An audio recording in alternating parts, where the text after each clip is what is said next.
दंडोत प्रणाम. परमेश्वर सर्वांच्या जीवदेवता प्रपंचाच्या पलीकडे असल्यामुळे तो सर्वव्यापक आहे आणि जो सर्वव्यापक असतो तो सर्वात्मकच असतो असं नाही, परंतु परमेश्वर मात्र सर्वात्मकही आहे. पाणी ज्याप्रमाणे सर्वांच्या ठिकाणी अंतर्बाह्य व्यापून आत्मत्वाने असते, त्याचप्रमाणे ईश्वर स्वरूपसुद्धा सर्वांच्या आत्मा होऊन राहिला आहे.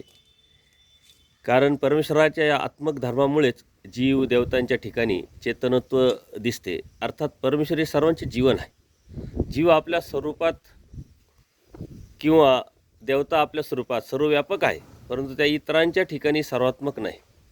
सर्वात्मक हा सर्वव्यापक असतोच, परंतु सर्वव्यापक हे सर्वात्मक असू शकत नाही. ही सर्वात्मकता जीवदेवतांच्या ठिकाणी नाही, कारण त्यांची स्वरूप मर्यादित आहे.